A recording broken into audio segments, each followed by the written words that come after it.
Can I get everyone to take their seats and we will make a start. Thank you very much, everyone, for joining.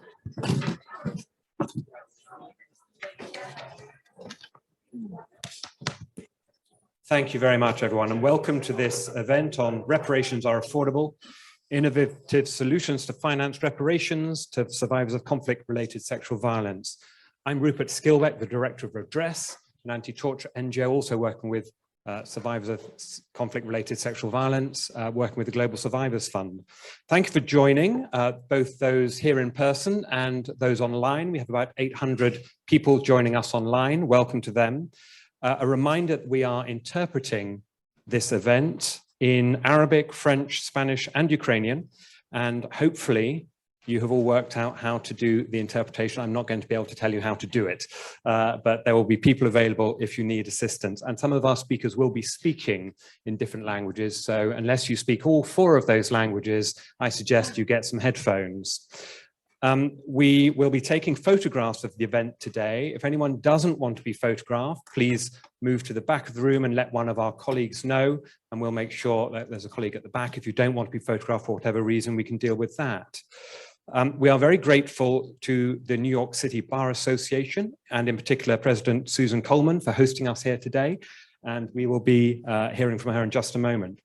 We have many eminent survivor activists and expert speakers taking part in the event. I'm not going to introduce each of them because it would take us rather long, but you will have seen on the GSF website, there are very helpful summaries of their background and expertise, and I encourage you to look at those, not while you're listening to our speakers, but at a later time. I'm going to warn you right now that timing is extremely tight and we're already starting a little bit late. And my job, I'm afraid, is going to be to keep us on time. And I'm going to apologize in advance to all our speakers. I will have to, sadly and hopefully politely, ask you to speed up if we're running out of time. But I know you all fully understand that. So why is it we're here today and what are we trying to look at? The evidence is that reparations can be transformative for survivors of CRSV in particular. The right to reparation is well established in international law, but it's not being delivered in practice, leading to a reparations deficit. Reparations schemes can be delivered, as we will hear. Reparations are affordable, as we will also hear, and there are funds available if we take a different approach to financing. There are answers to the problem of the reparations deficit if we have the will to deliver them. And so that is the challenge that we will try and address today.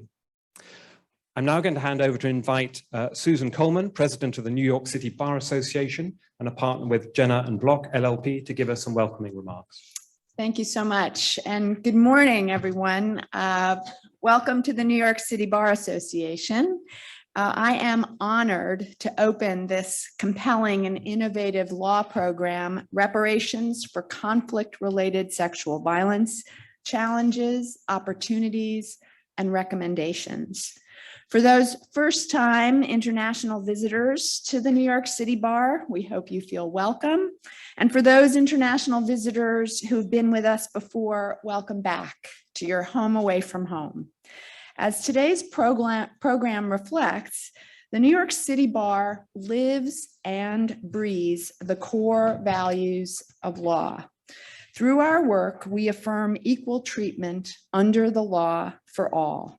We are passionate about the rule of law and justice, and we fight for access to justice for those who are too often left out of or forgotten and need our help the most. The New York City Bar is a diverse network of over 23,000 members coming from all corners of the globe who work in private practice, public service, the judiciary, government, academia, in-house, and law school. We work to reform the law, improve the administration of justice, and shape public policy on the local, state, national, and international level. The New York City Bar Association, through its 150 committees, including the United Nations Committee, works every day to improve and reform the law and its application in a wide variety of areas. Our committees participate in shaping public policy in multiple ways, including writing or reports on pending or proposed legislation and the issues of the day, testifying at hearings, writing letters to public officials, drafting amicus briefs, and lobbying. Which brings me to today's very important program. In armed conflicts around the world, sexual violence is being used as a weapon of warfare, often purposefully as a tactic to create maximum harm. It leaves physical and psychological scars that can be life-lasting. Too often, reparations are cast aside despite being a right and a priority for survivors. Though state-led administrative reparations programs can offer timely, survivor-centric, efficient and comprehensive measures that give survivors a sense of recognition and justice, there are often challenges to their implementation due to cost, financing, and legal and legislative hurdles. Today's program takes place as war and conflict, unfortunately, is raging in too many parts of the world. This event will consider critical challenges, opportunities, and actionable recommendations for sustainable financing of reparations for conflict-related sexual violence. With thanks to our United Nations Committee, co-chaired by Catherine Van Kampen, Sofia Mershkovsky, and Irvin Nina for helping to organize this event, and to our co-sponsoring organizations, the Global Survivors Fund and the Cy Vance Center for International Justice. I will now turn the program back over to Rupert. Welcome, and thank you very much for being here. Thank you. And it's good to be reminded of the importance of access to justice and reparation and the role of the legal community to deliver those rights. We're now going to hear from Esther Dingemans, the Executive Director of the Global Survivors Fund, who will give us some welcoming remarks as well. Thank you very much, Rupert. It's my turn to thank you, Susan Coleman, and all your colleagues for hosting us here today at the New York City Bar Association. We're incredibly grateful for the collaboration so far. With you, I want to thank Catherine Van Kampen and Martha Harris, Lyndall Campbell, United Nations Committee, you already mentioned it, and the supporting committees. I also would like to thank the countries and the partners that are co-sponsoring the event today. That is Colombia and Sierra Leone, the United States and Ukraine. And of course, the Office of the Special Representative on Sexual Violence in Conflict, the Special Rapporteur on Truth, Justice, Reparation and Guarantees of Non-Recurrence, Redress. Thank you for choosing a short name for your organization, and Universal Rights Group. I would like to start today with a prediction. It is really my firm belief that in 23 SDGs, tens of thousands of survivors of conflict-related sexual violence will feel acknowledged, will feel respected, have a decent life, perhaps even a very good life, and trust that the crimes that they've been subjected to will not be committed again, will not be repeated. And that's a real true belief that that is possible. Why? Why that prediction? Why do I think it's possible? First, because, and I think this is actually the most important point, it's the impressive level of organization, of resilience, of courage of survivors themselves. It's really them who've been leading the forefront to advocate for their right to reparation to be met over the last 10 years. And we will be hearing from them today. Second, I feel really strongly there's momentum. Pieces of the puzzle that are gradually starting to fall together to make reparation possible, to implement that huge, or to fill that huge implementation gap or the deficit, as Rupert mentioned it. So what are those pieces of the puzzle that seem to be leading to reparations ultimately? First, at the Global Survivors Fund, what we've been doing, we've been really, for the last few years, testing reparation. So what can reparation really look like? How can it be successful? Testing modalities. And what we're seeing, reparation is really possible, especially if reparation programs are co-created with survivors. It's crucial. They can be immensely impactful on survivors' life. Perhaps, and again, referring to what Robert said, perhaps even be transformative for their families, for their communities as well. A second element, and that's really important part of the puzzle, is that there are more governments that are starting to engage in dialogue on reparation, that are starting to show an interest. We see that difference very clearly. And there's even some governments that are starting to take the first steps, concrete steps, to developing reparation programs and policies. And then there's that one big piece of the puzzle that we'll be talking about today, and that's finance. It's a big piece, it's really important. But before we get there, just a little bit more on why do survivors time and time after time say that reparation is a priority for them. It was already mentioned, it is that element of recognition. It is so important, but for victims of conflict-related sexual violence, there's something else, and that is their lives are often completely destroyed.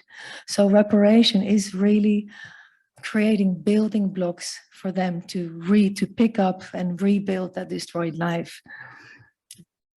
But let there be no mistake, reparation is not really about financial compensation only. If we talk about building blocks, there's a lot necessary to reconstruct a destroyed life. So that is symbolic measures, access to education, livelihoods, physical support, mental health care, and not just a little bit, no, really quality and long lasting, because the wounds are really profound and the scars are long lasting. So we need to be there with reparations on the long run. And that in our work, we often hear sounds overwhelming. It sounds like it's too much, it's not feasible, and especially it's too costly, too expensive, and there is no money. But in reality, there is the money. It's simply just not being allocated to victims of conflict-related sexual violence.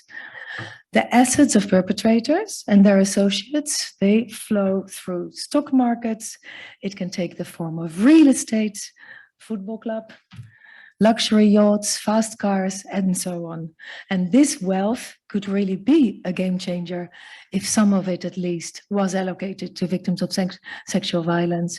And we'll be talking about that repurposing of assets, but also using sanction fines, which is perhaps a lower hanging fruit that can really start making a difference for financing reparations. These are not the only forms of innovative financing that we'll be discussing. There's many other things like the role of the international community, international institutions. We'll be hearing about that. Let me end by saying it is not all about the money. It is really also about the will. So I really take this opportunity to urge you all to take on board the recommendations of our esteemed speakers to stand with survivors in fulfilling their right to reparation. Thank you very much.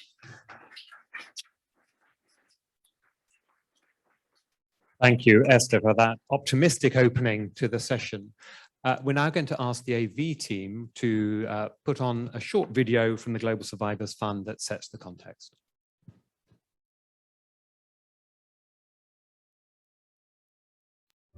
Conflict-related sexual violence is a brutal, personal act of war and a grave violation of international law that can affect anyone. In many countries, rape and other forms of sexual violence are used on a large scale and often for military objectives. Official figures only scratch the surface. Survivors suffer a multitude of harms that go beyond deep physical and psychological trauma. They are displaced and they are blamed for what happened to them. Despite their right to a remedy and reparation to address such harms through financial compensation, healthcare, employment, education, and justice to rebuild their lives, a lack of funding often hinders the implementation of government-led reparation programs. Global Survivors Fund believes that these programs worldwide could be affordable through a combination of traditional and innovative pathways. Government budgets, targeted taxes on conflict-related industries or financial transactions, multilateral aid and loans, debt swap or cancellation, fines for breach of sanction or terrorist financing regimes? And what about the repurposing of perpetrators' assets? Imagine using the £2.5 billion from Chelsea's sale in 2022 for Ukraine's reparations. Just as the €90 million confiscated from al-Assad by France could benefit Syrian victims. States and the international community must utilise all available means to fund reparations, thereby alleviating the burden on the state, taxpayers and donors. Reparations are not only possible, but also affordable, offering some hope for survivors. Let's take action now.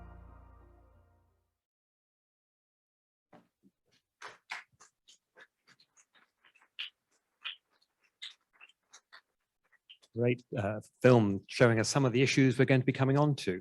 We now move to opening remarks, and our first speaker is going to speak in Spanish, so get ready with those earphones. And I'm very pleased to welcome Jeanette Bedoya Lima, a journalist, the director of the No Es Hora de Callar campaign, and a UN global champion for the prevention of conflict-related sexual violence, who is going to give opening remarks. Thank you.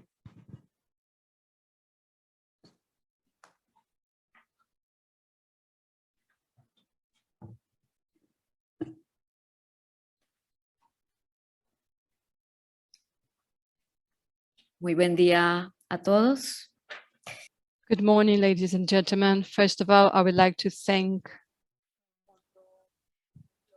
the Global Survival Fund, because without your support, it would be impossible to offer strength to so many women and men and children who have had to face sexual violence in the middle of armed conflict.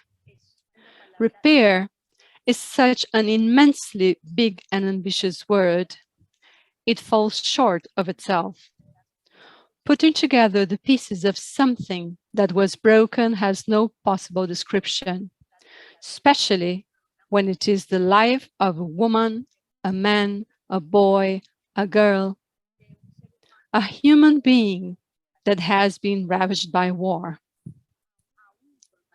And it is even more clearly impossible to try to repair someone who has faced sexual violence. The damage is irreparable. However, reparation actions are essential for redress and non-repetition, for the preservation of collective memory. It is therefore incredible that after so many wars and so many victims, states are not aware of their responsibility in this matter. It has always been believed that a check with a few dollars or maybe some euros could alleviate the pain and buy forgiveness. But they are wrong, because in the end, governments fall short of thinking of innovative and dignified ways to make reparations.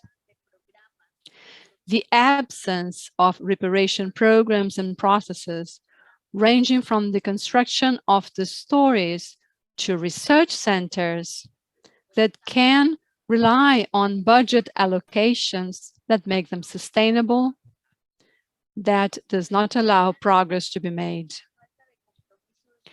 The ineffectiveness and the lack of commitment on the part of the states are as harmful as the violent events that survivors have faced. Bureaucratic violence. That's a term we should coin to remind them that they are also responsible for the damage. Destiny economic resources for reparation is indispensable, and it should include an ambitious and creative plan. In Colombia, for instance, there are thousands of hectares that have been confiscated from drug trafficking, paramilitaries, and guerrillas, which are being lost in the rust. These seizures must be redirected. the different ways, different forms of reparations cannot be tied to bureaucracy. The different forms of reparation cannot be tied to that is not possible. And so I ask myself, victims and survivors, are we really a priority? My newspaper column yesterday in the newspaper El Tiempo, where I work, talks about whether we, the victims, are really at the center of everything. I applaud the will, but the will without having actions together, that is not reparation. Several officers in the current government in Colombia have goodwill, but that is worthless if bureaucracy envelops them. Reparation should be managed from the practical standpoint and not from the political point of view, because in the end, it becomes entangled in the speeches of the rulers. First, to win votes, and then to maintain sympathies. Reparation is not a compensation. It is not a favor. It is an obligation, a duty. It's one of the many elements of non-repetition. So I invite you to change this phrase, that is not possible, for how could that be possible? How can that be possible? I am a survivor. I am a survivor who has been under kidnap, torture, and massive sexual violence. I am a survivor who spent 2 decades of my life to be able to take my case to an international court. And I obtained a historic sentence in October 2021. But today, that sentence is still on paper. So I invite you again, so that the victims, that we victims can really be a priority. May reparation not be an impossible burden to bear, but a path to transform violence, hatred, and pain. I know this message is not only from myself. I know this comes from the hundreds of victims and survivors that right now are also connected to this meeting, and to whom I send a very strong hug and my gratitude for their braveness. Thank you.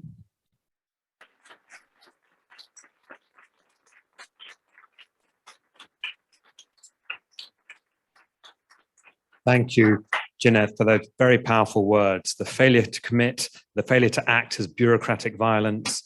It's clear that reparations are possible, and it's about the need to act and deliver those in practice.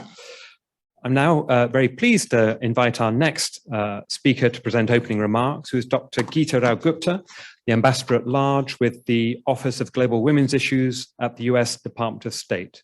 You're welcome to make your remarks. Thank you very much.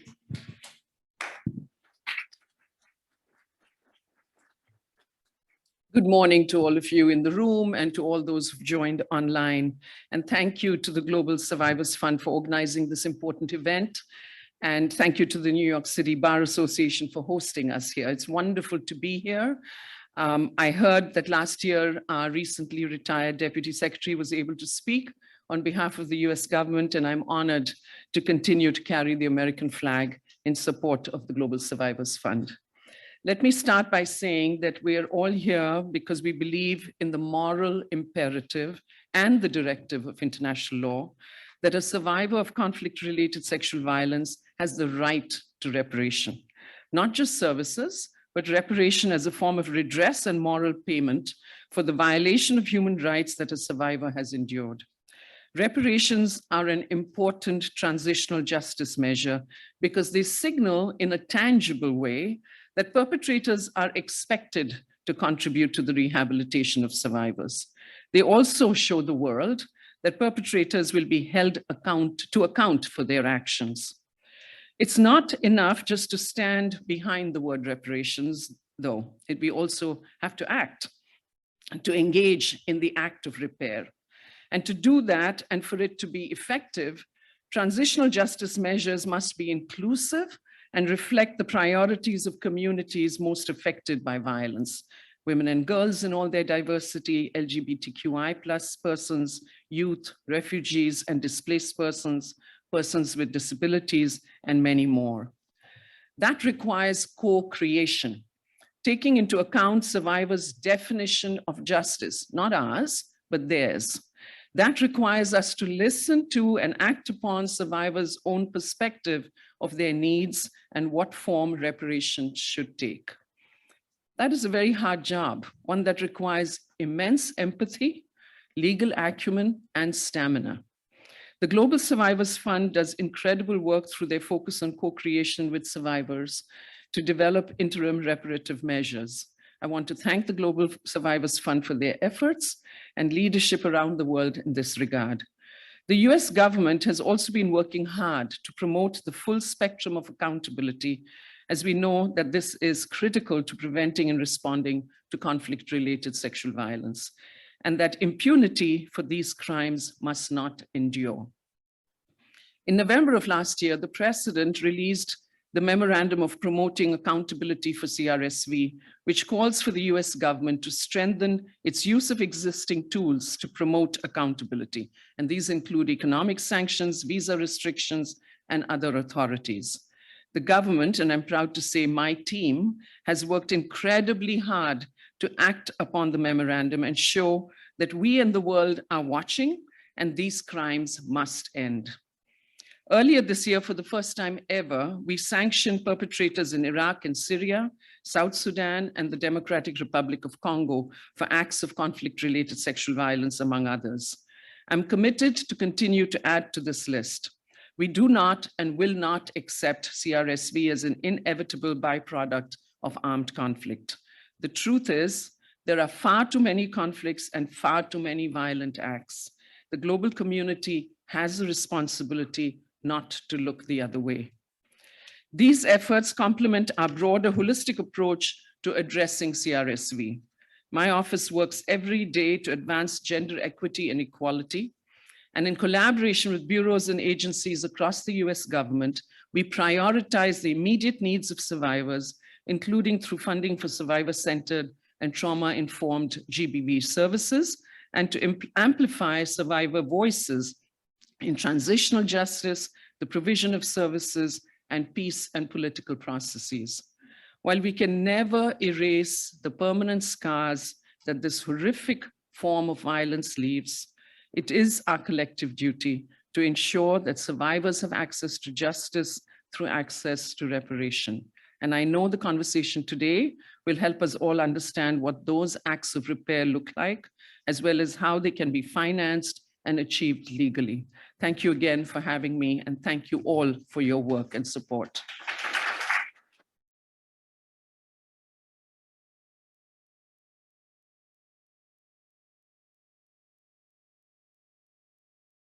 Engagement on this issue. We're now going to move to two short video clips. The first is going to come as a message from one of our co-sponsors, Under-Secretary Pramila Patten, the Special Representative of the UN Secretary General on Sexual Violence in Conflict.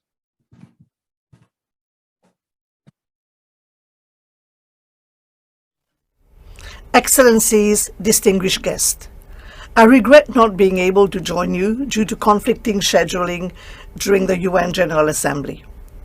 However, I wanted to send this message to show my support for the work of Global Survivors Fund with survivors of conflict-related sexual violence worldwide to co-create reparations programs.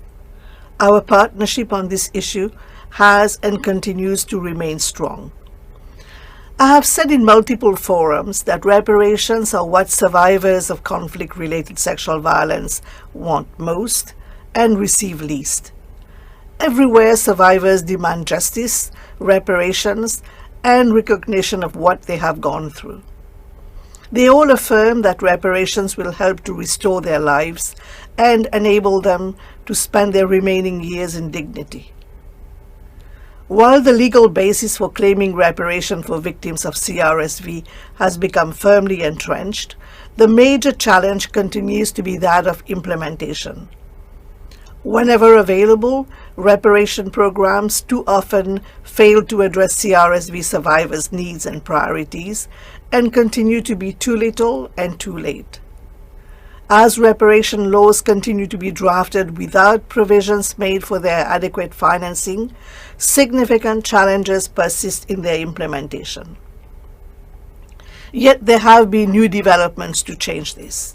We have seen in the past 2 years with the conflict in Ukraine, the international community freezing assets of alleged perpetrators of international crimes, establishing an international register of damages, and directing these funds for reparations and reconstruction. The speed of this initiative is a historic moment for international law. Indeed, as so many have rightly pointed out, if anything good is to come out of that horrific war, it is about the global precedent being established that those who commit international crimes be held accountable and having to pay the victims for their unlawful acts. Therefore, this event is timely and is an opportunity for us to move from an era of norms, standards, and principles to an era of implementation. It is also an opportunity to reflect on different contexts as well as other funding models that are better adapted to the needs of survivors of conflict-related sexual violence. For example, this includes transnational terrorism and foreign terrorist fighters who commit crimes of sexual violence, such as the egregious crimes of Daesh. It is time to rethink our traditional notion of international obligations to provide reparations to such survivors, including ensuring international support for Iraq's Yazidi survivors law. However, the majority of situations where conflict-related sexual violence is committed is in intrastate conflicts, where governments have the primary duty to make reparations to their citizens for acts of conflict-related sexual violence. In this regard, in the aftermath of conflict, governments must ensure that there is adequate budget for providing reparations for past acts of sexual violence, and international financial institutions providing advice and support to those governments must see reparation as a fundamental obligation of the state to its citizens. That is because, ladies and gentlemen, reparations for conflict-related sexual violence are not charity. They are a fundamental obligation under international law. I hope that this event will pave the way to ensuring that every survivor receives the reparation she or he rightly deserves, because reparations are the most survivor-centered justice mechanism available. It is the most significant means of making a difference in the lives of survivors of conflict-related sexual violence and rebuilding and reconstructing the lives and communities affected by this heinous crime. Thank you.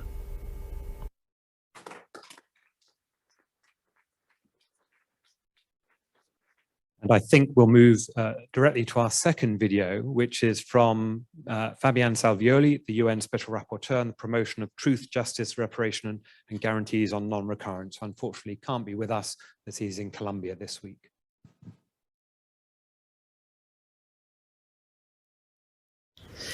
Hello, everybody. My name is Fabienne Salvioli. I am the United Nations Special Rapporteur on the promotion of truth, justice, reparations and guarantees of non-recurrences. It is my great pleasure to participate in this high-level event organized by Global Survivors Fund. Let me start thanking the organizers. As you all know, I will present in October to the General Assembly my report on financing of reparations for victims of serious violations of human rights and humanitarian law. In the report, I review diverse practices and policies by states, non-state actors, and members of the international community to fund reparations programs. My report provides an overview of related challenges, lessons learned, emerging opportunities, and tries to highlight innovative approaches. I describe the legal framework of the topic and I emphasize the need of a victim-centered, women-empowering and sustainable funded approach and the need of an appropriate victims registration for reparations. Reparations must be implemented effectively and promptly. The report also studies the problem of the lack of political will to fund reparations. I developed the challenges in funding reparations through the state's regular budget, funding reparations through taxation, incurring loans for fund reparations, seeking forgiveness of illegitimate debt in exchange for reparation funding, and the recovery of ill-gotten assets from former heads of states and their associates. There is a chapter of funding with resources from individual perpetrators, another one on funding with resources from non-state actors involved in human rights violations, including armed groups and corporations, and other chapter on funding with resources from the international community, including, of course, multilateral organizations and international financial institutions, country donors and philanthropic institutions, and international courts and trust funds.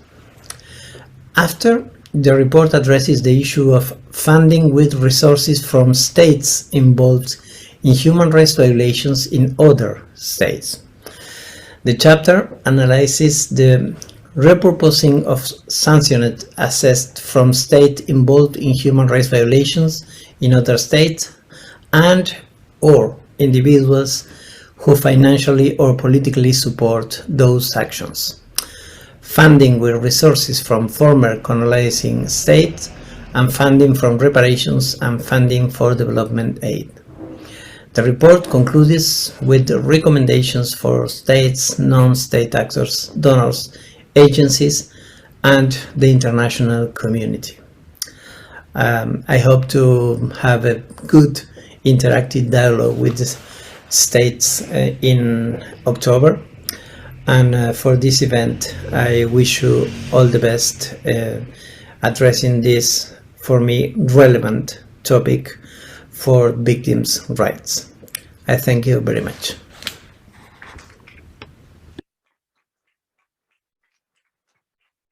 Obviously, that will be a significant report that is entirely on point to what we're discussing today. So it's a shame he can't be here, but there we are. We heard from him in any event. I'm now going to ask to change some seats, and we're going to say goodbye to those who made opening remarks and invite our first panel to come up. As they're coming up, I will briefly remind you of who we've got speaking. We're going to have Grace Akan, a survivor and activist, the co-founder of the Women's Advocacy Network in Uganda. We also will have His Excellency Mohamed Lamin Tarawali, the Attorney General and Minister of Justice of Sierra Leone. We will have Brian Williams, the Chief of the Financing for Peacebuilding branch of the Department of Political and Peacebuilding Affairs. If you'd like to start coming up, please, and take your seats where the flags tell you to suggest that you should sit. And then we will also have, hopefully, Ambassador Arlene Tickner will be joining us, the Deputy Permanent Representative of Colombia to the United Nations. And lastly, we also have Diana Esther Guzman Rodriguez, the Executive Director of De Justicia, an NGO dealing with many of these issues. So as our panelists for the first panel join us and find their spots, we are going to explore some of the issues looking at costing and financing. The specific issue of how to finance reparations, as we've just heard, the Special Rapporteur is going to be looking at that. How can we cost reparations? How can we finance them through multilateral agreements or other methodologies? We have on our panel, as you've heard, specific experts with first-hand experience of case studies looking at Colombia, looking at Sierra Leone and different jurisdictions as well. In the audience, I'm reminding our panelists, we have experts on reparations and those new to the issue. And so one of the things I'm going to try to do is to ensure that everything is explained for those who may not be experts. And I will also police acronyms if any of you start using too many technical phrases. That's going to be my job. So welcome to the first panel. And firstly, I'm going to turn to Grace, immediately on my left. and ask you, Grace, why is financing an important topic for you? And are the different forms of financing that we've been hearing about have different meanings for you?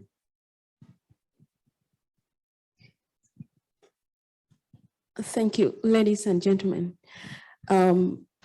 I think financing reparations is important in a way that, as we are well aware of the diverse effects of sexual violence in conflict, and so there is need to address each and every effect. For example, it's psychological, it's physical, it's social, and so it needs different ways of addressing them, and that cannot be done without finances. And so it's important to survivors in a way that it helps to restore them, restore their lives in the community.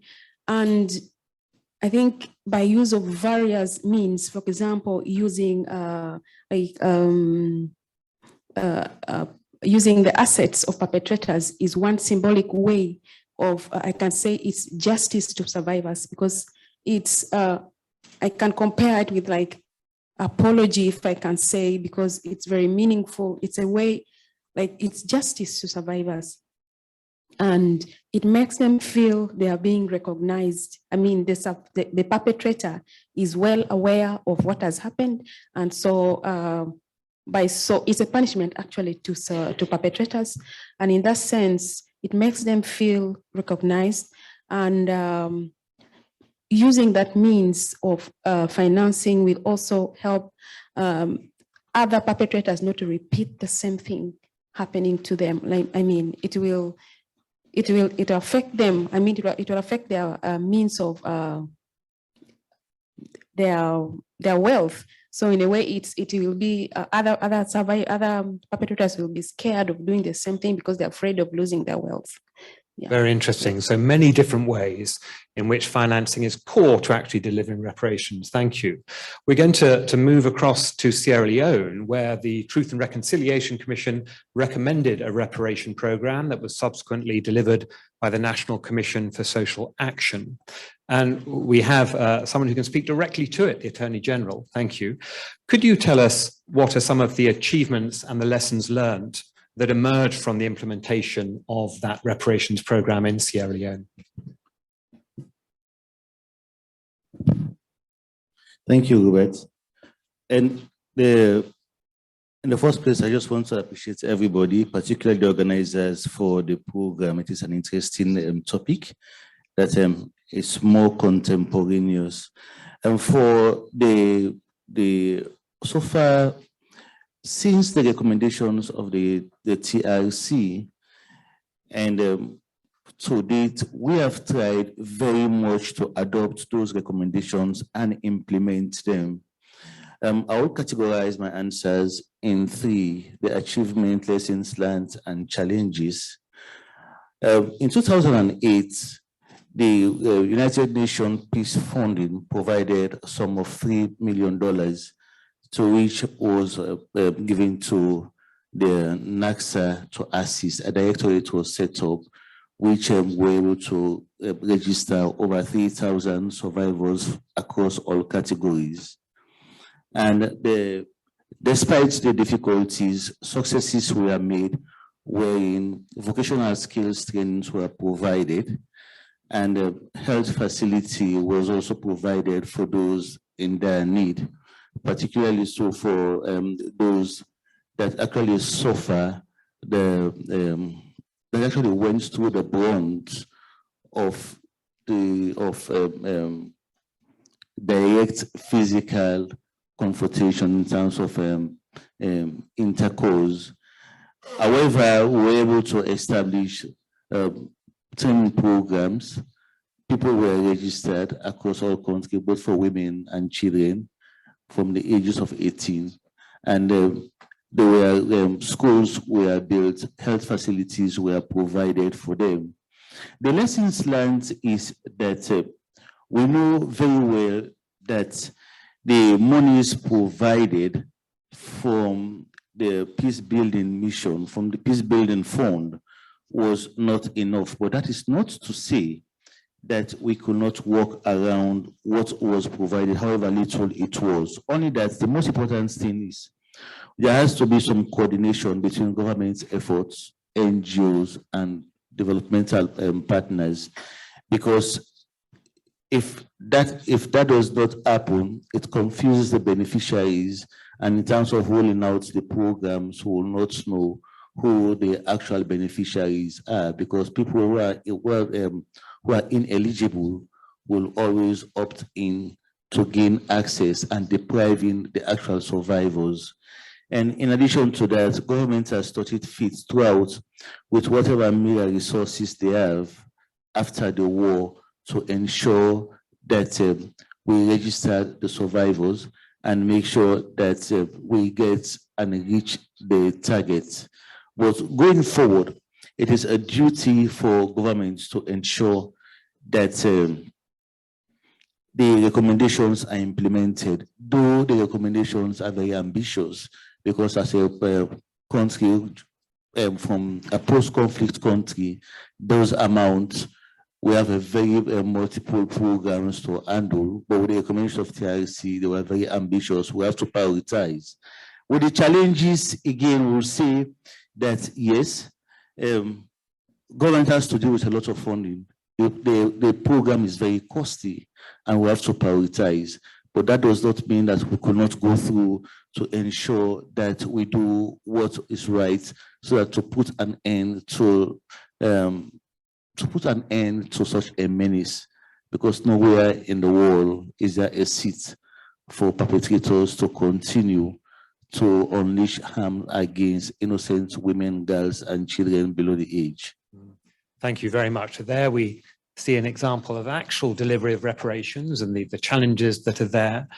We heard that an element of that coordination you talked about was the UN Peacebuilding Fund being involved.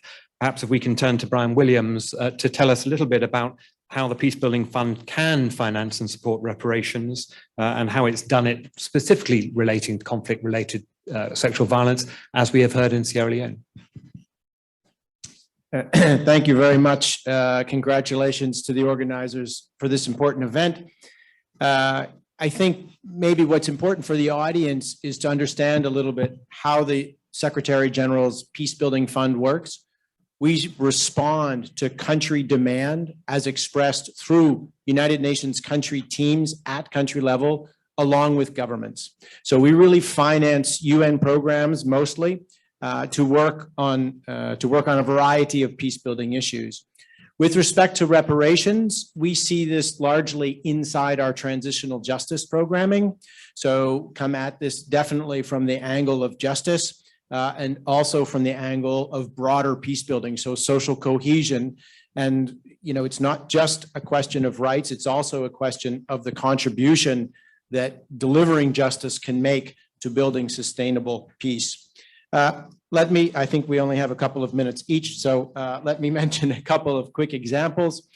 For example, in Guinea, we have a project with the United Nations Development Program, with the Office of the High Commissioner of Human Rights, to work with the authorities on looking at issues in response to the 2009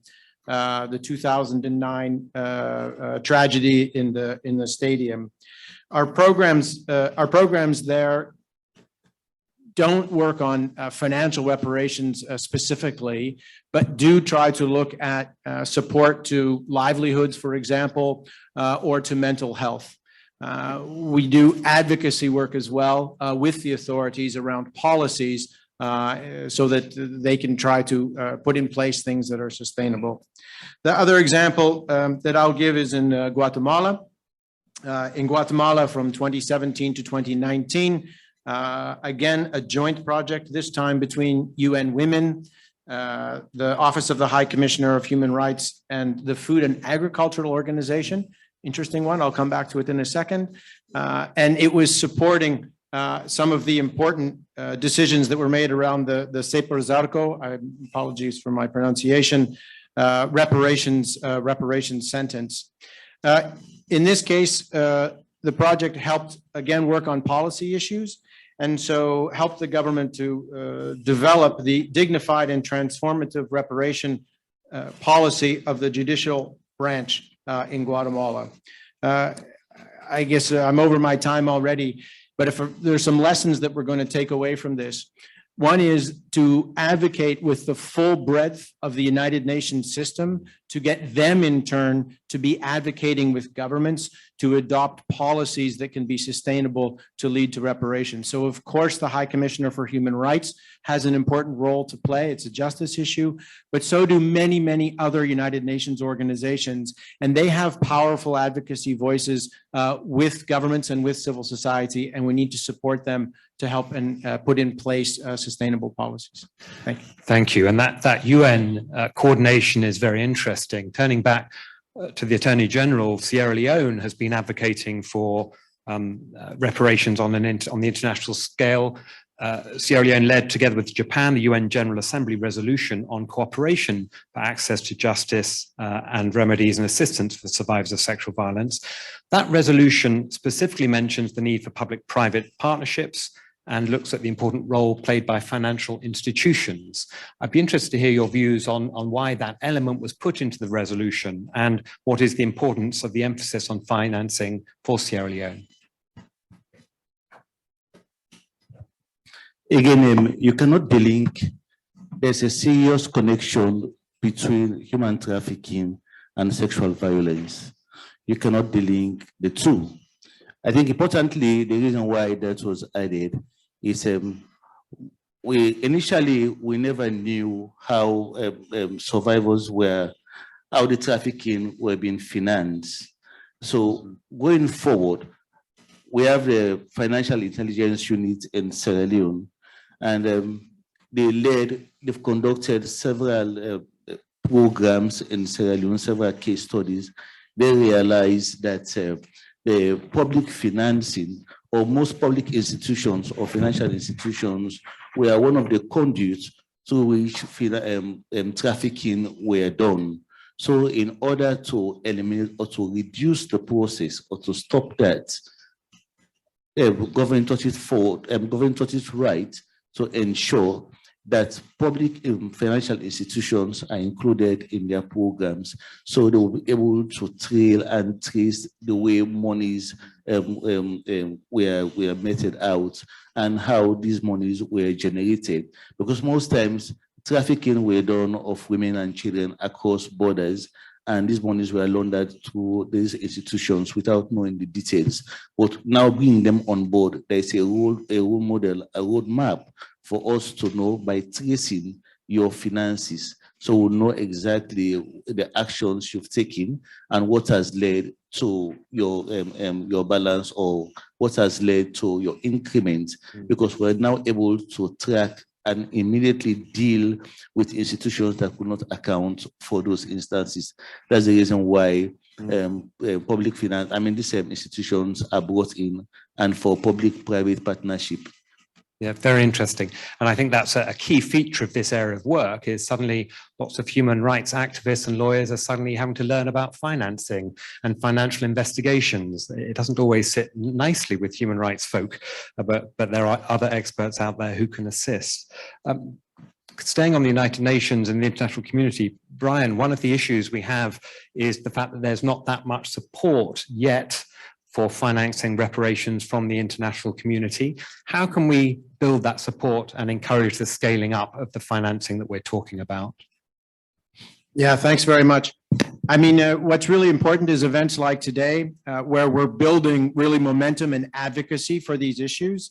It's important that we work with civil society. So in my first remarks, I focused on the United Nations. We're a United Nations fund, but it's important through the Peace Building Fund and with governments, the leadership who understand the importance of the issue, to work with civil society organizations who can make the important appeals so that citizens, so that taxpayers understand why it's important, not just for justice, but also for sustainable peace. Second point, the Secretary General has issued a new agenda for peace recently. It will be discussed as part of the Summit of the Future next year. The new agenda for peace underscores the universalism of working on conflict prevention in order to have sustainable peace. So this means all countries should be working on these issues because sustaining peace, transitional justice is part of prevention, as well as being, of course, justice that's so necessary. Thirdly, it's important, and this goes with how you build a good advocacy movement, is to have successful pilot projects and to have successful data. I met with Esther earlier this week, who was providing some wonderful examples of the transformative power of reparations. And this kind of data is really important. So again, advocate with my UN colleagues about how they should be investing in projects, asking us to finance projects that yield data that is helpful to build momentum. Last comment. There will be a new guidance note coming out from the Secretary General on transitional justice in general. It will include elements of reparations in that new guidance note and how they contribute as part of a broader movement of social cohesion and justice and conflict prevention. And when that comes out, hopefully you can all use that tool as well as part of your advocacy. Very helpful. Importance of data, and that's where civil society can assist and others to bring that data before the relevant people who need to see it. Having heard about Sierra Leone, let's now move across to the other side of the world and look at Colombia, where in fact we have the largest reparation program to date that has been put in place and operating for quite some time. I'm going to ask Ambassador Arlene Tickner to perhaps remind some of us of the key elements of the Colombia program for those who may not know it, and perhaps give us your view on the main achievements and challenges that that particular program has faced. It should work if you just speak.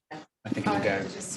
Yeah. Thank you very much. I've been deciding whether to speak in English or Spanish, so I'm going to try to do it in English, although my notes are in Spanish.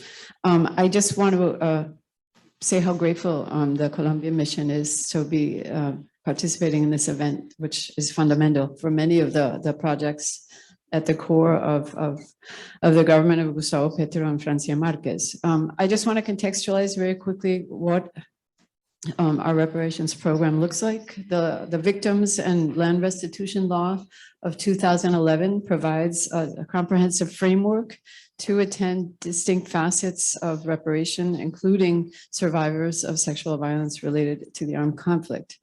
I think the most important thing to point out is the integral view of reparations that accompanies this whole program, which is largely executed by the Unit for Victims in tandem with the Transitional Justice System, HIP. Essentially, it consists of 5 components: restitution, indemnization, rehabilitation. A poor translation is satisfaction, which I could explain in a moment, which essentially consists of different acts to recognize the responsibilities of different actors involved in sexual violence, as well as guarantees of no repetition. One thing that's at the core of this project is our singular registry of victims. To date, we have 37,570 victims of sexual violence registered. And I just want to point out the obvious, but perhaps not so obvious. The great majority are women. They are Afro-descendant and indigenous women. They are young women, and they are also women with distinct forms of disability. And so something that's also at the core of this government's proposal is to insert an intersectional lens into different efforts to provide reparations. Just to point out, and my time is up, the Unit for Victims in tandem with HIP have executed distinct activities related to reparations in the tens of thousands along these 5 different axes, including indemnizations for distinct individuals to the sum of $53 million US, which is insufficient, obviously. Messages of dignification issued by the state, acts of recognition of responsibility, and distinct collective initiatives related to the construction of memory. In terms of the main obstacle, I just want to recognize my sister Jeanette Bedoya's critique of what she calls bureaucratic violence. We could call it bureaucratic inertia or disorder, but in the case of victims, it's obviously a form of violence. And I believe that this too is the largest obstacle, notwithstanding the existence of potential funds to accompany victims. This is potentially the largest obstacle, and I'll talk about that in the next round. Thank you very much. Real challenges, but huge experience for the Columbia Reparations Program, which I think it's really important for anyone to study if they're looking to rebuild or to reflect it elsewhere. Let's move to Diana Guzman from De Justicia, because you've been doing a study on the reparations program. I think we're going to have some slides as well, which will illustrate a couple of the key points. Can you tell us a little bit about your study, and based on what you have found, what do you think about affordability of implementing reparations, and what are your thoughts regarding to financing and sustainability to keep it going for the longer term? Muchas gracias. Voy a hablar en español. Espero que no sea un problema. Thank you very much. I'm going to speak in Spanish. I hope that is not a problem for the interpreters. We were talking with her, deciding what we would do, well, in terms of language. De Justicia is a research center that combines the academic research with incidents, and from that perspective, together with the GSF, we decided to carry out an investigation, research about a reparation subject that is not present in the academic literature, precisely if reparation is possible to be funded or not. Then we use the case of Colombia to answer this question, and we see that the Colombian case illustrates a partial successful case. And I say partial because it shows that in fact, when a state is committed to reparation, they can create a massive program of reparation. Just as Arlene said, this Colombian program is one of the most ambitious ones when we compare to others. Not only it tries to take to practice a new concept, which is transformative reparation, that really goes much beyond offering compensations for victims and survivors, but we also consider a complete integration in a transformative perspective. So that means taking survivors and victims not only to the previous state before the violence, but transform those conditions. And this is done thinking about a universe of 9 million victims, and that's 15% of the total population of the country. Of this 9 million, we try to bring reparation to 7.5 million people. That means 14% of the population. No other country has ever achieved or tried to implement such an ambitious program like this one. And in the last 12 years, our country has done that. We have been committed, and we have dedicated a stable, a regular amount of resources to pay for reparations, and not only reparations, but also humanitarian support. And the result is that we have today at least 1.5 million victims that have already received economic financial compensation. So this is to show you that in a comparative manner, we have had results that are very interesting. However, and as we will have the opportunity to show this later, the challenge of sustainability continues to be a challenge. So that's why it is so important that we can think, what do we need to reach our final goal? So on that point, how do you make it sustainable? Going back to Ambassador Tickner, the president of Colombia early this year talked about the possibility of issuing bonds to pay for a reparations program, which would be an innovative approach to funding reparations. What are your views on how some of these innovative approaches might gain traction in Colombia? Diana tricked me and spoke in Spanish, but I'll continue in English. Let me just reinforce one point that I forgot to make, that Diana made. This is a very challenging context, given not only the tremendous size of our victims population. I'm not speaking just victims of sexual violence, victims in general amount to a tremendous percentage of our population, but also to the fact that we have different armed conflicts still ongoing. And so one of the main challenges here is not only financial, but how to work through all of this in the midst of a country that continues to be in conflict. In terms of funding ways forward, just want to point out that essentially Colombia unfortunately has a long experience with both armed conflict and the drug traffic. And there's lessons learned from both that may provide paths ahead in terms of mobilizing funding and attending to the needs and to the rights and complying with the obligations of the state in a more comprehensive fashion. In general, the seizure of assets of both those who have confessed their crimes to our transitional justice court and confiscated seizures from drug traffickers offer funds that could be mobilized, as Yvette has pointed out in her first intervention, to attend specifically to victims of sexual violence.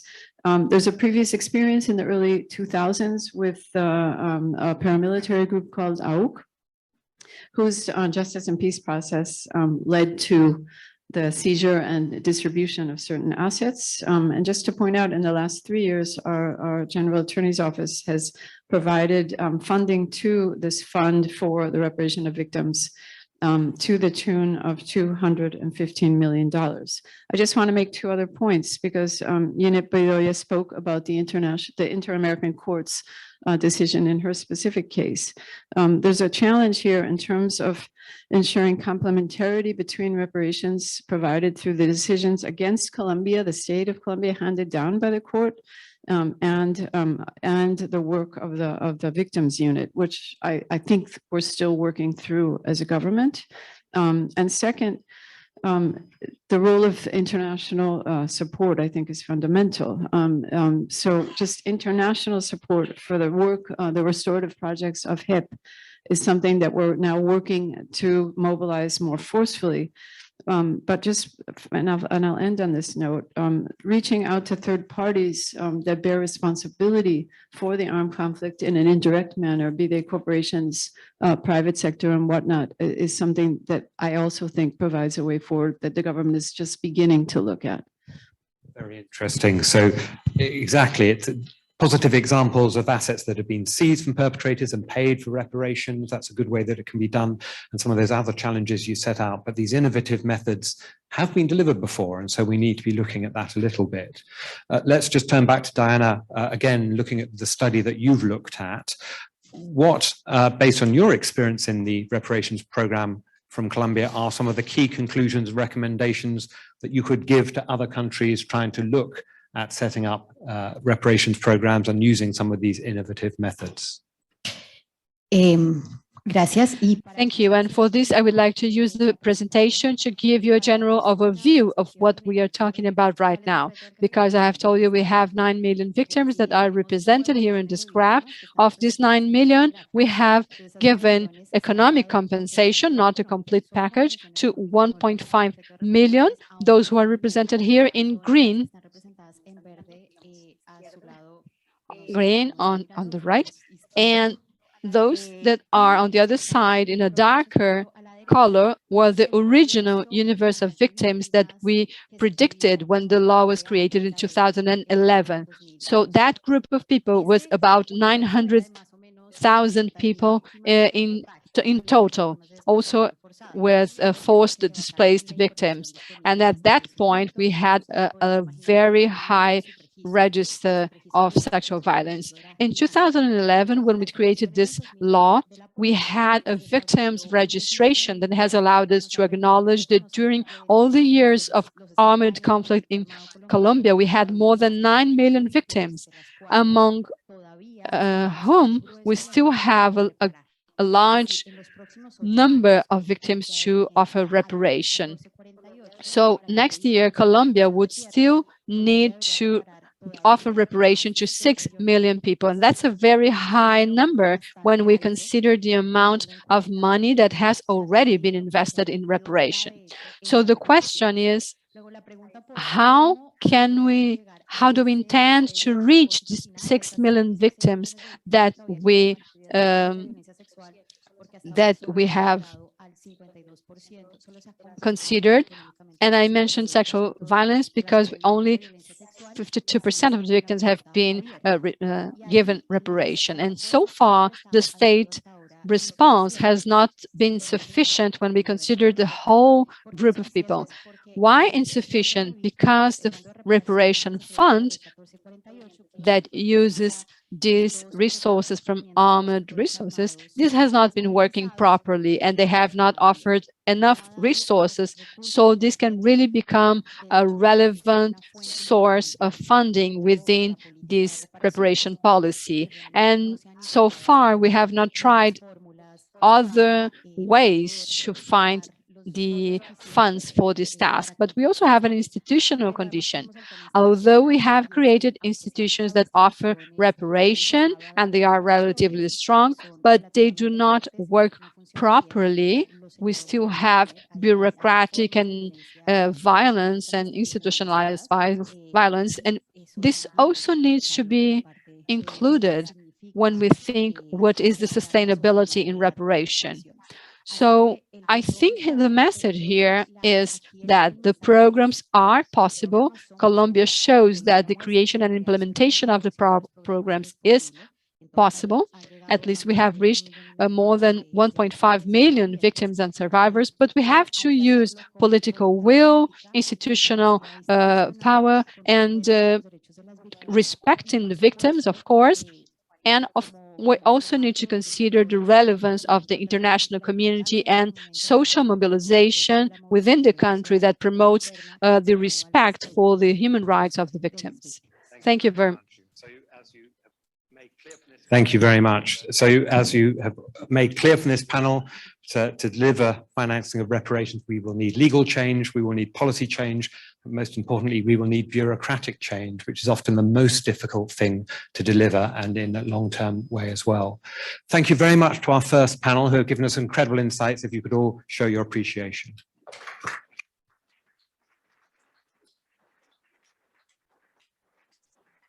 And now we're going to move to our second panel. So I'll invite our guests to return to their seats if they're able to stay longer, and then invite our second group to come up. The nameplates will be put on the table and you can see where you will be. And as they join, I will let you know who we will be having. Our second group will include Riyad Avlar, survivor activist from the Association of Detainees and the Missing in Sednaya Prison, who will speak about Syria. We're very pleased to have Irina Mudra, the Deputy Minister of Justice from Ukraine, who will be able to join us at least for a short while. We also have Yulia Siskina, legal counsel from Razom, who has written a very interesting proposal on multilateral asset transfer. I'm not going to explain it. That's what she's going to do.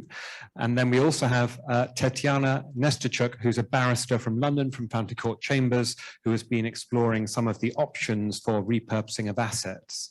And so what we're going to hear in this panel is from Ukraine, but also from Syria, because obviously the war in Ukraine has created huge interest in reparations and how we can pay for them.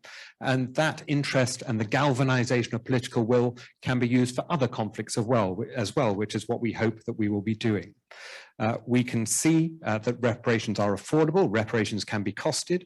The figures are in the Global Survivors Fund briefing that has been shared. So far, $300 billion worth of state assets from Russia have been frozen, 58 billion in oligarch assets. So there's a significant amount of money that could potentially have a transformative impact on reparations.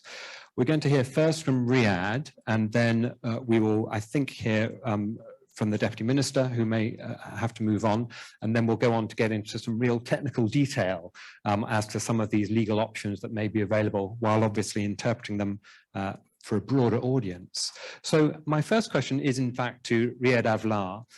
Riyad, you obviously have, who will be speaking in Arabic, so prepare yourselves. You obviously have a very personal experience to share, and your own experience is directly linked to some of the assets that we're speaking about here today in a quite extraordinary way. Can you tell us a little bit about your experience?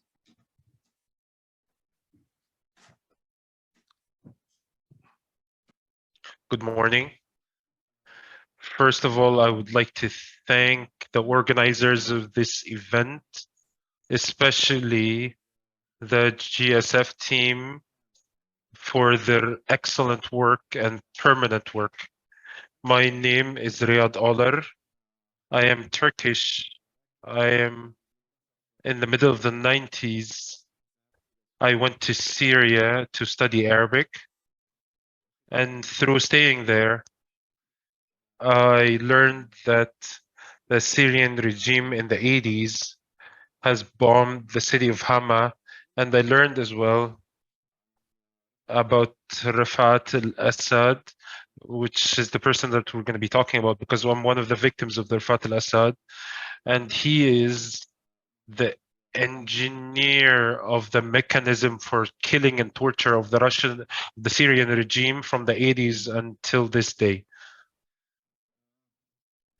I was apprehended in Syria for 21 years because I wrote about the massacres committed by Rafat al-Assad, and especially in the Tadmor military prison in the 80s in Syria, which more than 200 political prisoners have passed away due to those incidents. I was apprehended because they discovered the letters that I was writing, which I was planning to send to Turkey to publish in the Turkish newspapers. And they put on me, as they do with all the Syrian prisoners, a lot of lawsuits that for crimes they have not committed. I stayed for 21 years, 15 years of which of enforced disappearance. Nobody knew anything about me. They would look for me and they would be told that we don't have anyone with that name. Of course, I haven't seen anyone from my family for 21 years. And that was the sentence of just of speaking on Rafat al-Assad and him committing crimes. That was my punishment, not just me, but also my family. We received the punishment. Rafat al-Assad, like I said, he is a big perpetrator because of the disputes that he's had with his brother Hafiz al-Assad. He left the country through Muammar Gaddafi and he went to Europe. He had a safe haven. He made over, on top of the money that he took from Syria, I mean, he stole money from the Central Bank of Syria. He took the money of Syrians and money of the Syrian victims. On top of that, he made a huge fortune in Europe. On top of the fortune that he got from Syria, he stayed for long years until recently, France, he went back to Syria and France has seized his assets. And recently, the federal court in the United States have started prosecuting al-Assad. Great many thanks to all the states that are doing these efforts. But we as the survivors and as the victims, we believe that these steps are quite late. The court that was started in Switzerland is good, but it's not enough to provide justice for Syrians, the true justice for Syrians, in believing that the release of the funds of Rafat al-Assad and returning them to the Syrian people, because the way he stole the money from Syrian people stayed with no education, with no health. The infrastructure of the country has been destroyed, and it's still, and the Syrian people, as you know, since 2011 and until now have suffered and continue to suffer, and there is no political solution in sight in Syria. And so it is very important that these countries have to think about programs for reparations for Syrians. It's not a perfect solution, but it's a very important solution so that we would have transitional justice and to strengthen the network of survivors from men and women. It is very important that this justice is served all over the world, like many of my colleagues have mentioned earlier, is very important to strengthen and bolster the network of survivors of sexual violence or being apprehended or whatever, so that they can stay together and so they can move on to the transitional justice, and so that they would have accountability for things to not happen again. Thank you.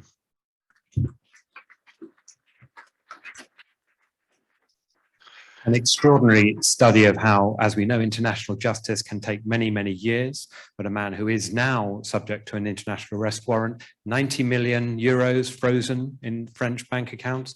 What could be done with that money? It could be transformative. So a very interesting example from a generation ago that informs our discussion now on Ukraine and what we could be doing to not make mistakes of the past and try and get things right this time round. So I'm going to move on, and we're very grateful to have the presence of the Deputy Minister of Justice, Irina Mudra, here. Thank you very much. I'm sure you have a very busy week. And so we've got two areas that I'd be interested to hear your views on.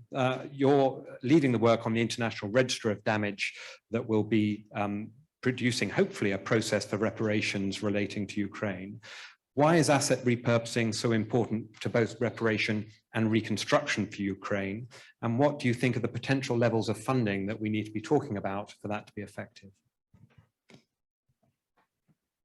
Dear ladies and gentlemen, distinguished guests, today I speak on behalf of the government of Ukraine, and I'm grateful to Global Survivors Fund for organization of this event and for invitation and the opportunity to participate in such an important discussion on ensuring accountability and reparations for the survivors of conflict-related sexual violence.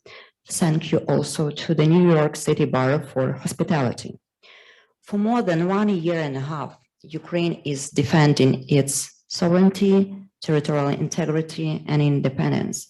And we are very grateful to everyone who supports us, who do not let the crimes and horrors that are committed in Ukraine be silenced. Russia initiated unprovoked and unjustified aggression against Ukraine in flagrant violation of the UN Charter's prohibition to use force against territorial integrity and sovereignty of the state. Russian military has committed war crimes and revealed mass violations of fundamental human rights, including sexual violence, torture, and murders of civilians. We all saw the horrors that were discovered after the liberation of the territories that were occupied by Russia for months. The names of such cities as Bucha and Irpin in Kiev region, Mariupol in Donetsk region, Izium in Kharkiv region, Kherson became the symbols of inhuman cruelty of Russian occupational forces. But such horrors like kidnapping of children, murdering, raping, torturing happen in every place occupied by Russia.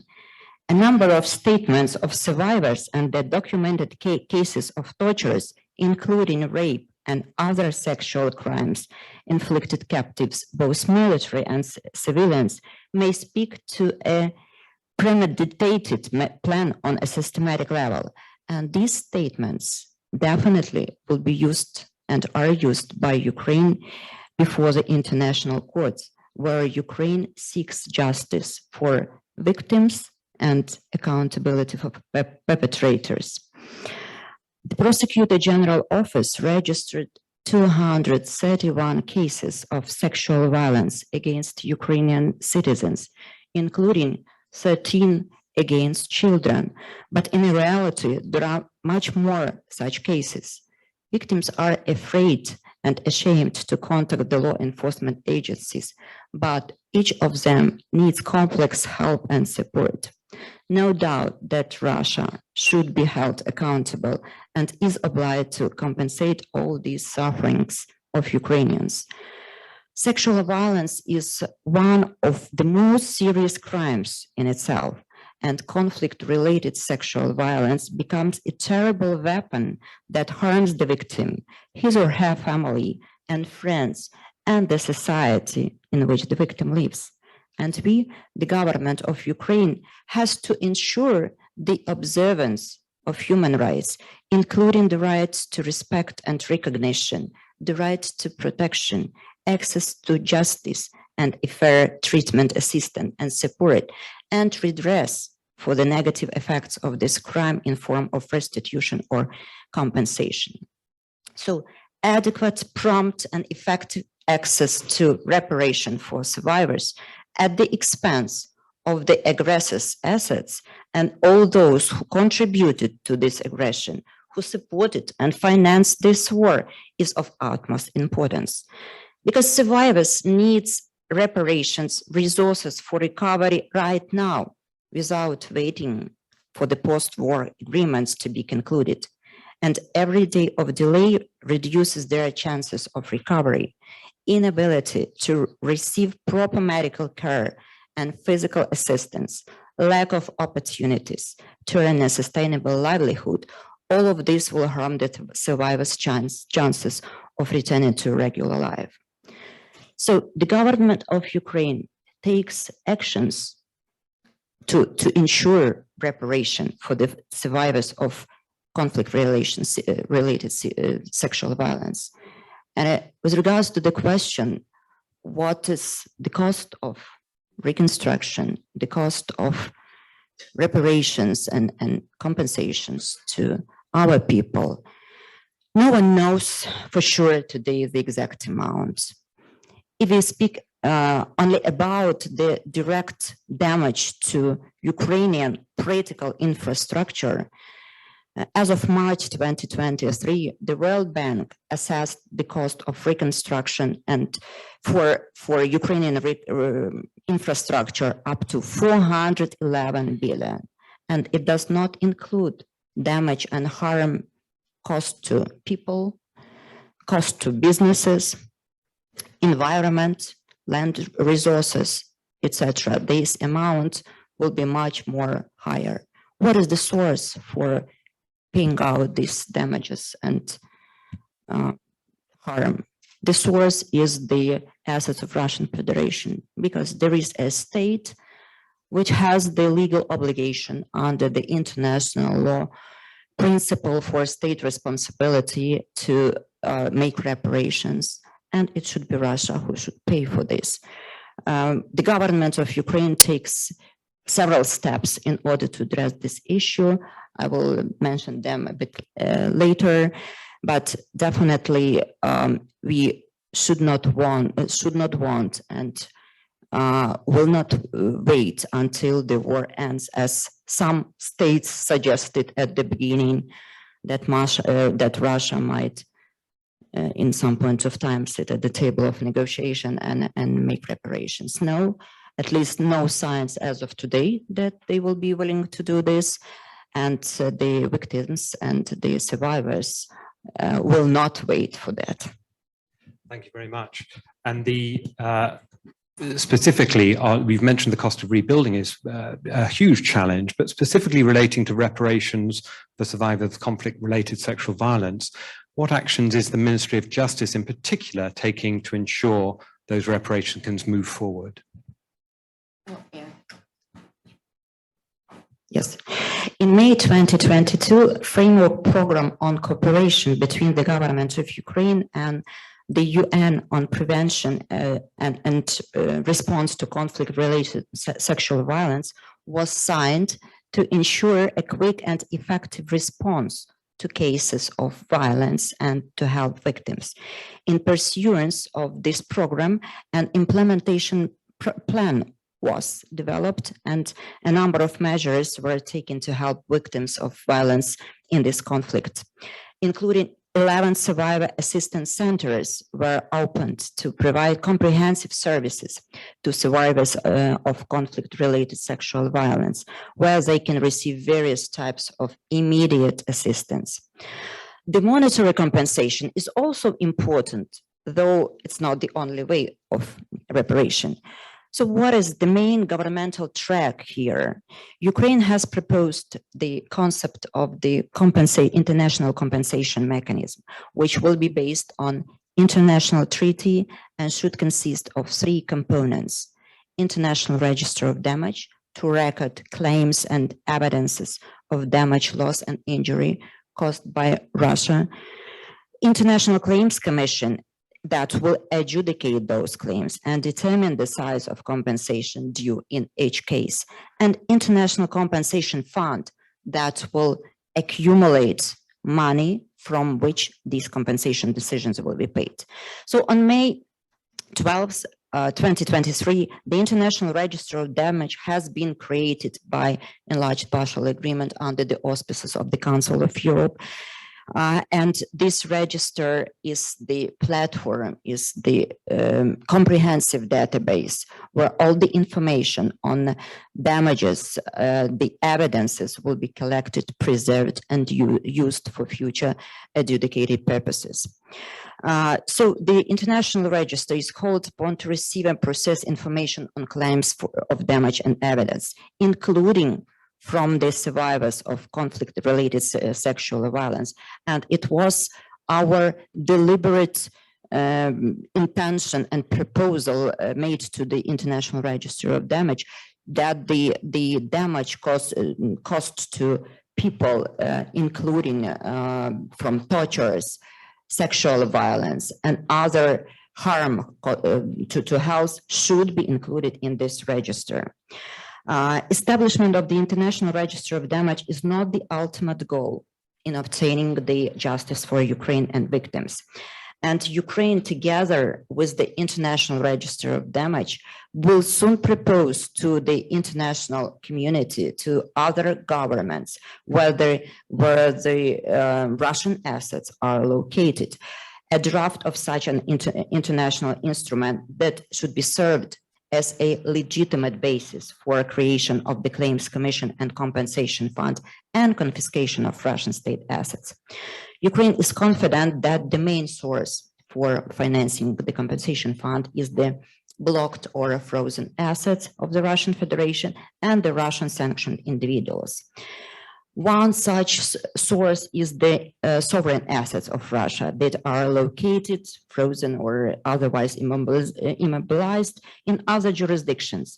And an obvious issue or legal challenge is the sovereign immunity that would normally protect these assets. But currently, Ukraine and the Ministry of Justice of Ukraine, together with our foreign partners, is discussing a solid legal basis to make it possible to repurpose such sovereign assets for compensation of the victims and survivors of this war of aggression. Ukraine has proposed our vision of legal basis already and the architecture of this international treaty. So we do hope that the governments of other states and the legal advisors of those states will find solid enough those proposals of Ukraine, and we will move forward with the creation of the Compensation Commission, Claims Commission, and Compensation Fund. Thank you very much. That's very interesting to hear the proposals that are going forward. And we're now going to turn to two legal experts. I'm afraid I'm going to ask you to keep it short as we're a little bit over time. We'll go over a little bit, we can't go over too much, who have been looking at some of these potential legal avenues to seizing Russian government assets.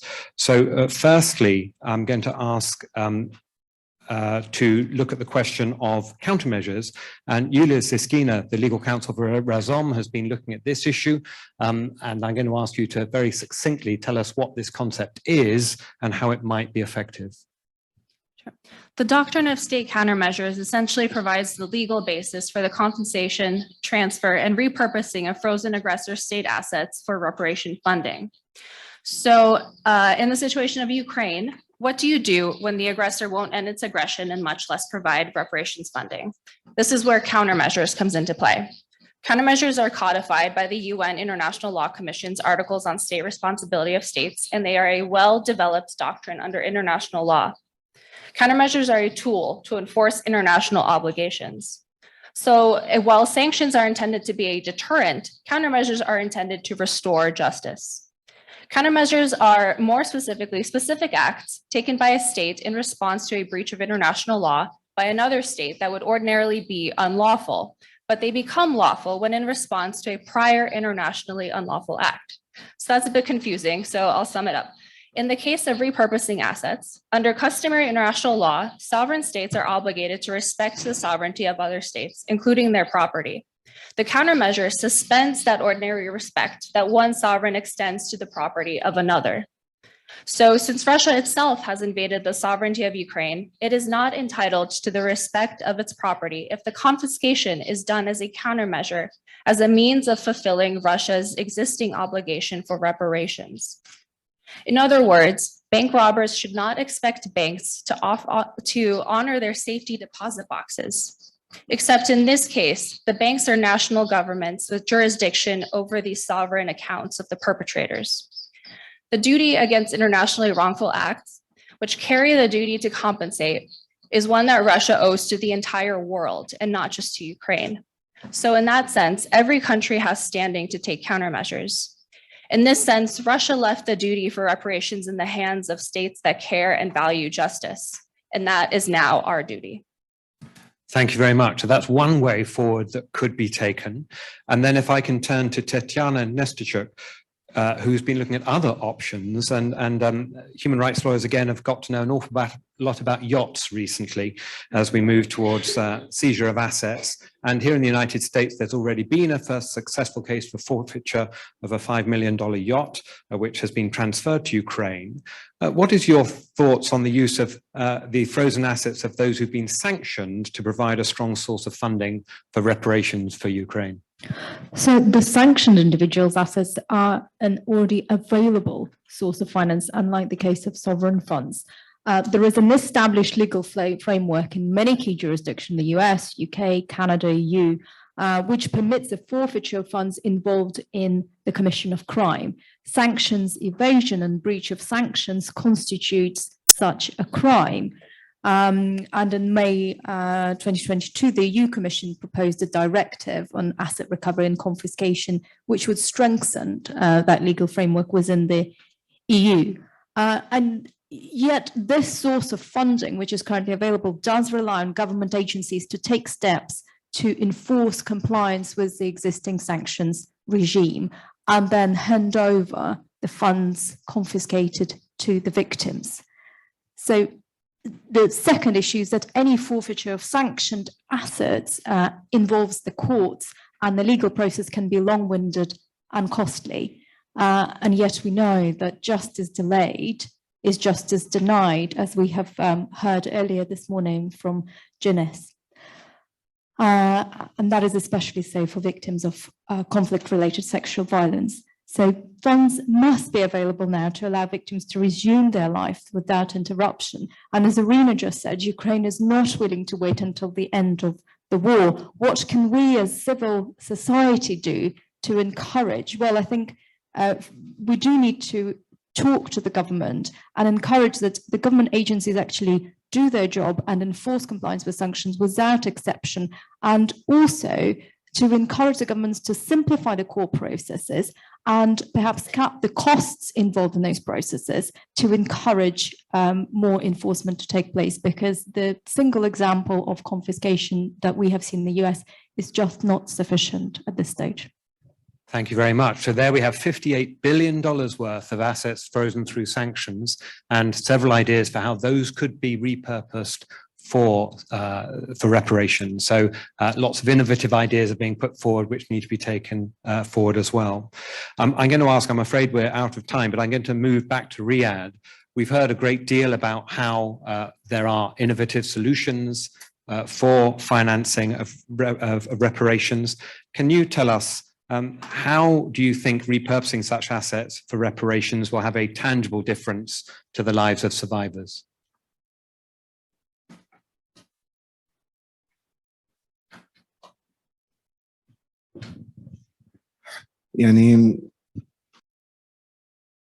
It's definitely going to influence their lives.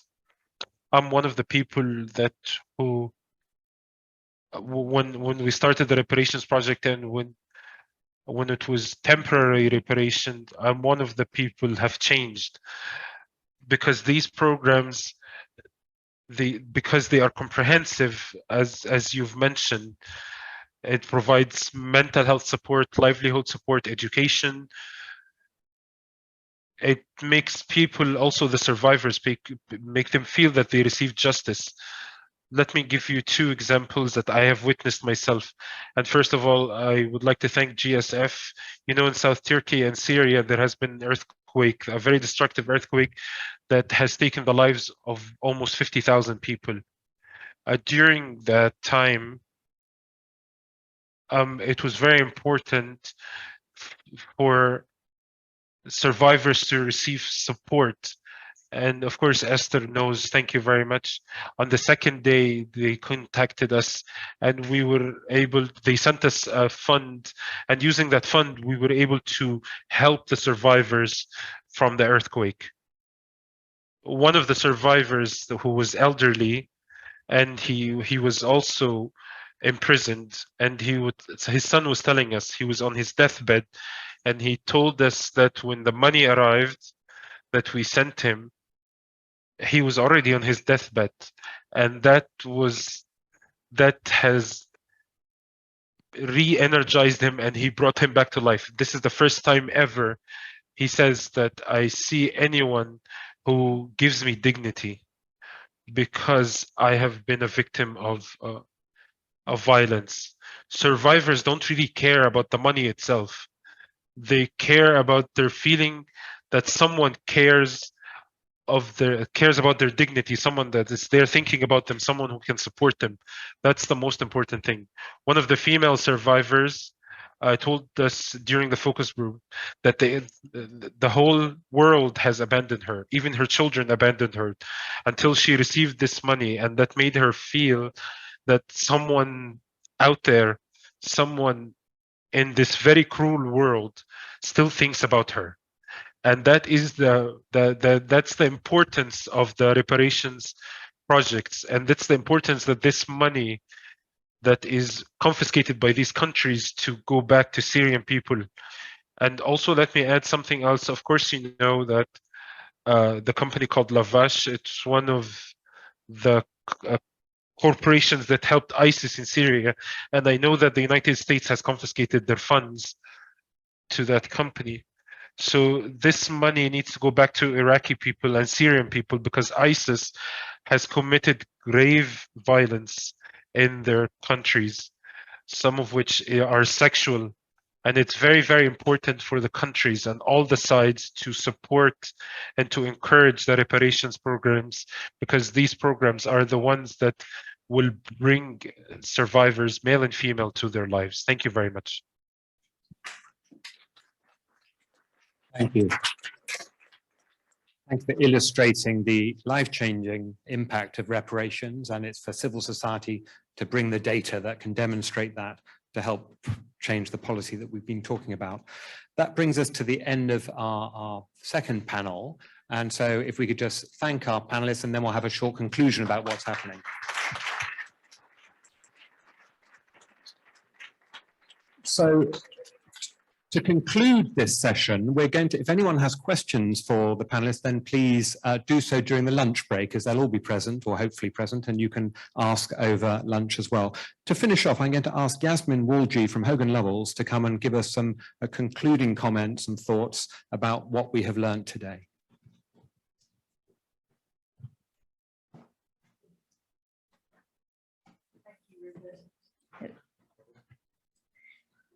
As a practice leader for Pro Bono at Hogan Lovells, it's a real honour to do this final summing up. This has been a remarkable set of dialogues, and in many ways really groundbreaking, to start to build our understanding between the linkages between two very different worlds, the world of international finance and the world of crimes against sexual violence against women and men in conflict. It is a challenging set of issues to deal with. It is complex to navigate. We have different bases of law, proceeds of crime, sanctions, fines, conviction-based confiscations, but all of this could contribute to sources of finance for reparations. And it's really important that we have these conversations. Globalized finance has evolved and has brought many benefits to our world, but it's also capable of being exploited as part of the perpetuation of conflict. Congratulations to the Global Survivors Fund for running with this complex set of ideas and sticking with it, because it's only through these dialogues that we can really make progress. And to recap, throughout the day, we've heard the most moving experiences of survivors highlighted by Grace, Riyadh, Jeanette's insights of the dignified battles that survivors have to endure, and then are faced with the multiple indignities of not only seeing the perpetrator not being criminalized, but also then seemingly their unjust enrichment. And more importantly, states hanging on to fines which have been imposed through sanctions or confiscated assets, which have originally been imposed in the first place to stop the violations.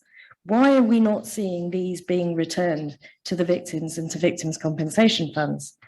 We welcome the statements of Ambassador Gupta and the leadership of Dr. Pramila Patton and Dr. Salvioli, who provide us with the leadership to take forward these recommendations to member states.